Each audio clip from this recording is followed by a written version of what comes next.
What's up everybody and welcome back to the channel. In this video for the First Descendant today, we are once again looking at the hot flavor of the month, Serena, in probably what I would say is her most degenerate build yet, which is a snipe build that focuses on using A-Tams, which is one of the new ultimate weapons which was added alongside her in the patch. And I don't think there's anything that highlights the brokenness of this Descendant more than this particular build, since it is capable of one-tapping every single Void Intercept boss. Except for Deathstalker, where it takes me like about 3 shots, and obviously some other players are also laying some ammo in. You can get a lot luckier with it as well. But yes, this is something, and with minimal changes made to, like, you know, the modules and everything like that, you can shoot your way through the entire fucking rogues gallery of Void Intercept bosses. And let me just say, can I just say how satisfying it is to put one bullet in Swamp Walker and watch that bitch die? I fucking hate that boss. But in any case, I digress. First of all, I do want to just give credit where credit's due. This actually all comes from a video that was shared with me over the weekend by Songs. We have like a group on Discord, and he was like, dude, one tap on Tormentor, what is this shit? And it was a creator by the name of, I want to say Devin or something like that. If I'm mispronouncing that, I do apologize. I'm going to link to their video in the description of this, because this is what sent me down this fucking rabbit hole and essentially got us to this point. But yes, the point here is that this is a build that focuses around Serena's 4th ability. So if you recall my video on her Void Erosion Purge build, this builds on the idea of that, meaning that we stack as much HP as possible so that we can make her 4th ability, which is of course Redemption, as disgusting as possible, because this has an effect called Redemption's Judgment, which if you use it in the air, which is why you'll notice me jumping and then activating it and then landing and then zooming in and shooting. And basically this says that your max HP times 0.8% is added as a damage multiplier, and so therefore we can mine an insane amount of additional damage by just stacking a huge amount of HP on herself. And then of course A-Tams also has its unique ability over here. If I can just do this, which basically is very, very simple. Essentially what it does is it just infuses the bullet with MP. So when you zoom in with it, when you go down sights, you'll see a little gauge. This gauge will fill up, and when it fills up all the way to the top, you are at maximum strength, and then that bullet will be infused with a firearm damage times 260%. So it's essentially 2 multipliers stacking on top of one another, and that is how you get the gun to shoot that insane. But let's go ahead and get ourselves started with the actual build for Serena themselves. Again, if you did watch my Void Erosion Purge build, this is very similar to that, because again, it builds on the whole idea of, like, the most important thing for us here is just stacking a shit ton of HP. So we're going to do that. Of course, we are going to abuse the overwhelming HP mod, which essentially what it does is it fixes your max shield to 1, and it increases your max HP by a portion of your max shield. So therefore, stacking HP into this build is going to give you more HP, but also stacking shield into this build now is going to give you more HP. And that's one of the ways how we just get like a massive bar of life. So of course we can do something like increased shield. We can drop that in there. Then we can also do increased, where is my increased HP? We can do increased HP. Then there's a whole bunch of other mods that basically give you other things as well as, you know, additional HP and shield. For example, weighing the scales is good for us here, because it gives us a whopping 85.1% additional shield, and it actually makes our skill cost a little bit less at 3.7%, but that's kind of like, you know, it's not really that big a deal. Then we also have something called amplification control, which increases your skill effect range, which we don't give a fuck about, but it does give us max shield plus 36.5, which is also good. Then of course we can add in something called stim accelerant. This is a huge boost to our HP as well, pretty much the same as increased HP, just slightly more, although it does make us lose a little bit of MP. And then I think the last one that we're going to put in here is, I think, time distribution. Time distribution gives us a little bit of skill cooldown, but also gives us some max HP at 52.4%.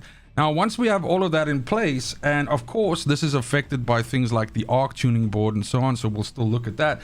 But when we have all of this in place, we're sitting at just over 38,000 HP, which is kind of like nutty.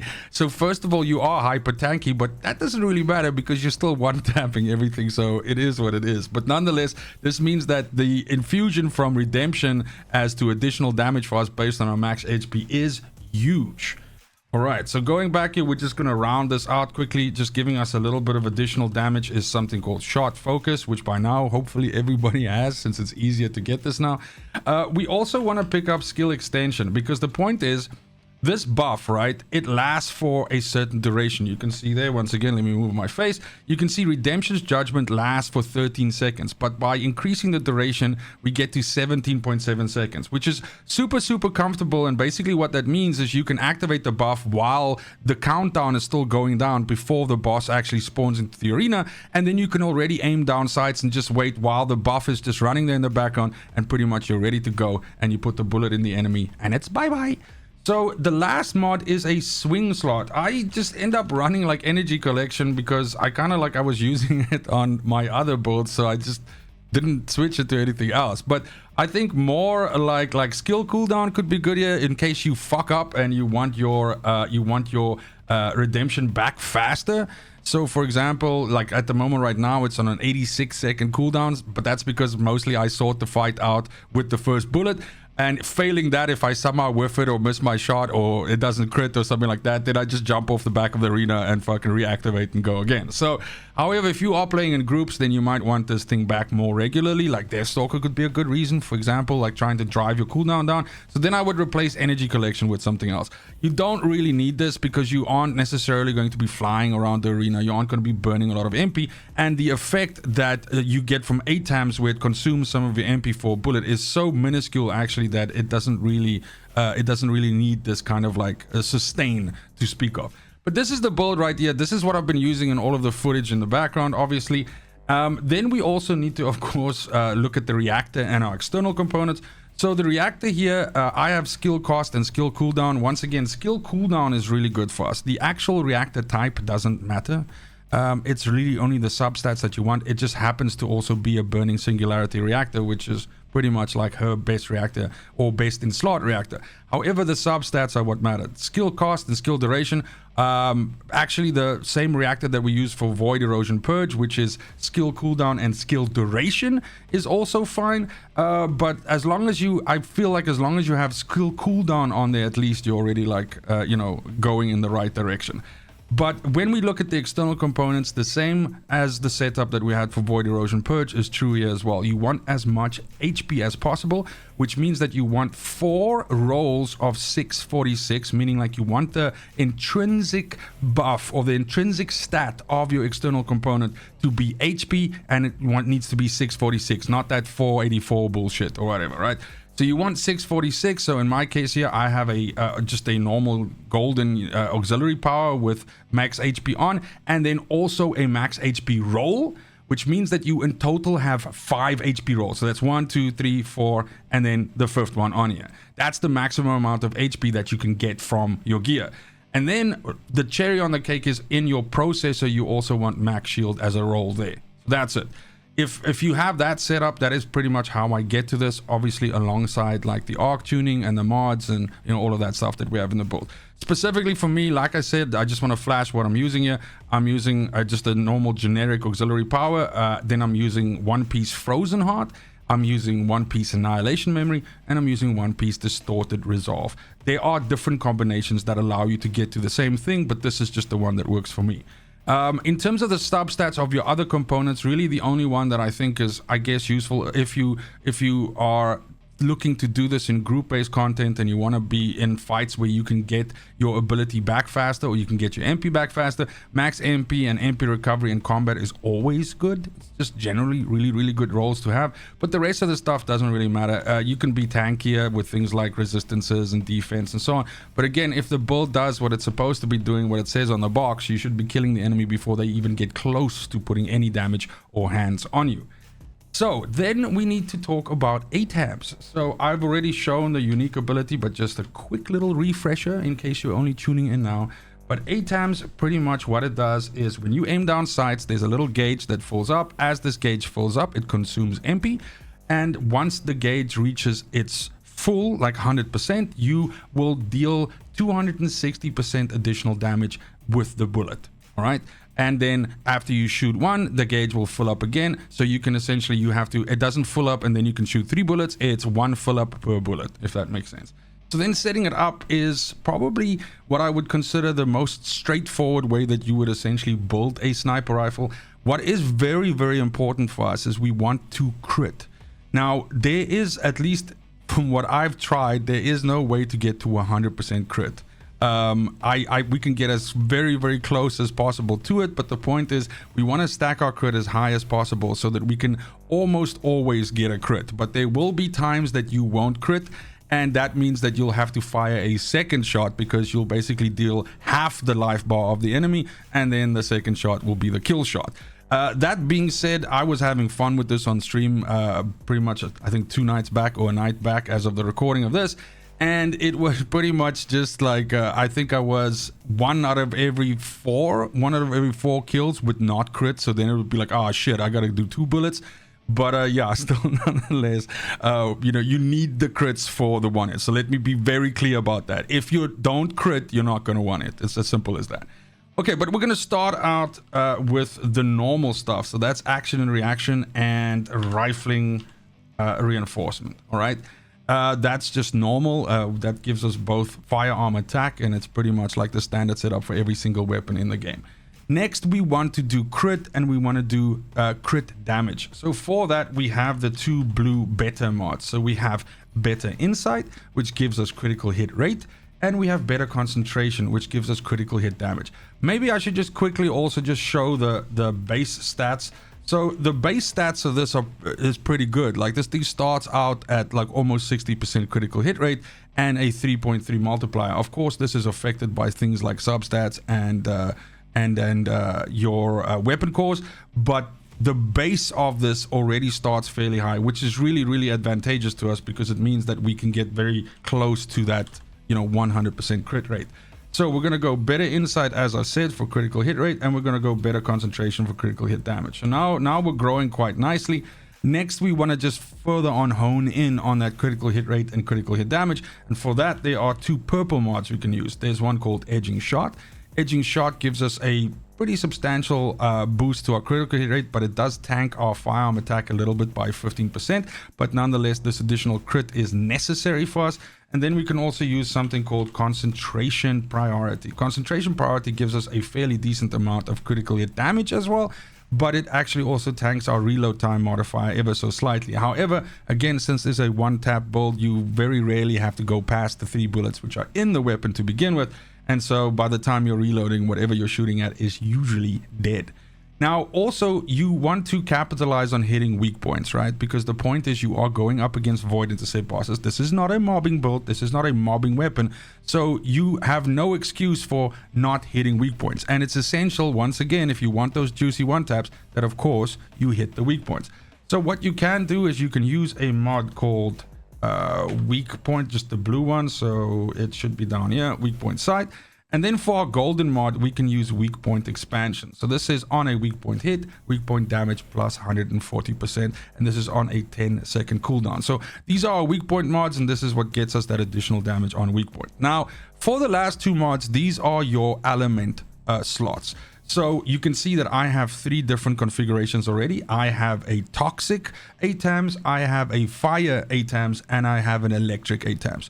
But the funny thing is, all of the footage that you've been seeing in this video is me just using the toxic. I don't change the element at all.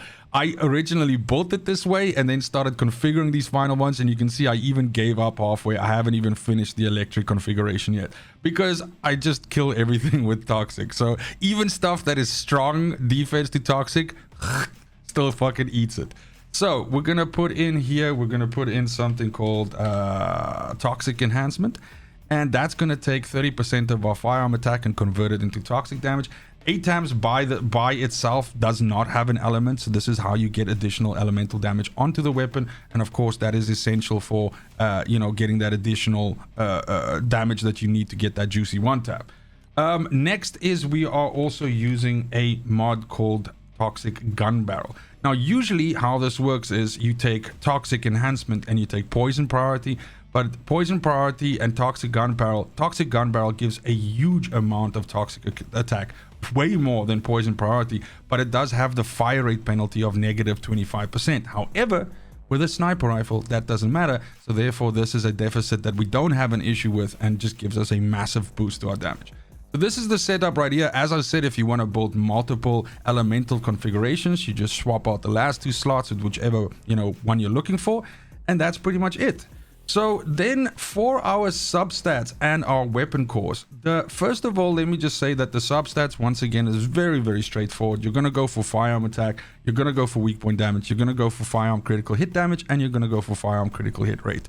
That is a no-brainer. That is pretty much the best setup, in my opinion, for this. Now, when it comes to the cores, though, the core distribution of this gun is fucking terrible, because you have essentially what I would consider 3 dead rolls. Bonus firearm versus a faction doesn't really help us at all, and then our 2 rolls where we can roll sprint speed and recoil and stuff like that, I suppose is okay. Like, you can put sprint speed on this or something like that. You can put less recoil or so on, but none of this actually matters, because this is a one-tap build. You fucking spawn in the circle. When the timer goes off, you take your shot, the enemy dies, you walk over, you take your loot, and you go back to town. So those are just like, I suppose, and as you can see, I just rolled in blue and I was like, well, who cares? But we do have a free slot, and we do have a how can I say, a crit slot, right? So where we can roll either weak point damage, crit hit rate, or crit hit damage, right? I think that's called hit. Is it hit? The hit slot? Yes. Okay, so for our free slot, we roll firearm attack. Okay, just to give us that additional firearm damage. A lot of our damage is derived from the firearm, the firearm attack stat, so we want to get that as high as possible.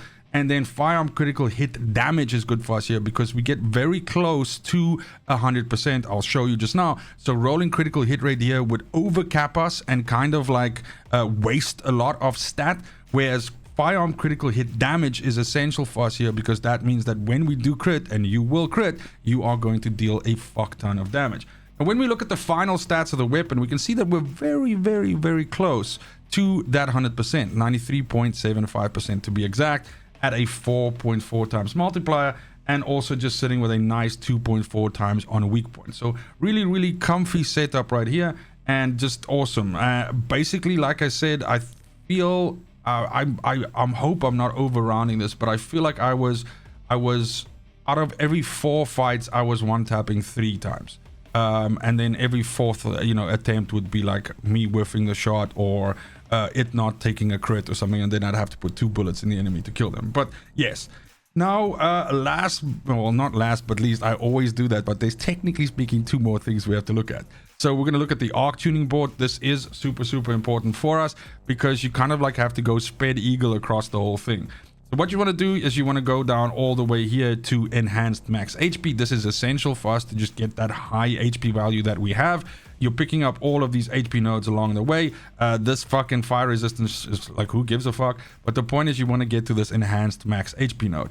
Then you go in the opposite direction. You pick up weak point damage here, and you shoot all the way up, picking up enhanced firearm critical hit rate of 6%, which is really good for us. It's because of this that we are sitting at 93%.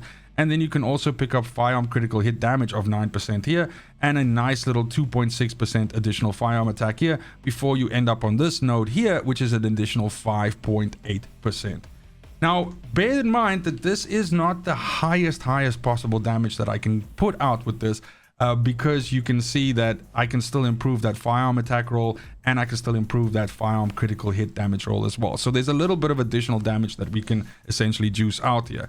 Now, in the case of the fight against Tormentor, basically what you need to happen for it to be a one tap is your bullet needs to obviously crit, and then it also needs to apply toxic, because it's the dots, the 3 dots, the 3 ticks of the toxic that actually ends up killing Tormentor. So in the case of you not applying the toxic debuff, you will have to take a second shot, which will down Tormentor. And in the case of you not actually critting, it'll be something like 3 shots to kill him. But that's pretty much it. You're still getting a ridiculously fast clear time on what is arguably supposed to be the toughest Void Intercept boss in the game right now. So then last, and this is definitely last but not least, we have the inversion reinforcements. And here, really the only thing that absolutely matters, you can pick up survivability options and getting more MP and whatever stuff like that. The only thing that really matters for us is matching our elemental attributes. So if you have it configured for toxic because you want to kill Tormentor or whomever else, then just make sure to also match up your toxic focus rounds here. And that's pretty much the setup that I was using in the video to just absolutely go ham on all these bosses, and I want you to have fun doing it as well. That's it for the video. Thank you very much. Let me know in the comments down below if you think that Serena is too fucking evil for this game right now. I know that in the grand scheme of things, this is probably not healthy for the game that we can one-tap these bosses, but I don't know, man. It's kind of fucking satisfying, I'm not gonna lie. But anyway, it is what it is. I think it's kind of like made people feel a lot, very jaded with the game and stuff like that. And I absolutely understand that as well. So I understand where people are coming from with that. But thank you very much for the support. It has been fantastic with the videos. I appreciate each and every one of you. And as always, fucking cheers.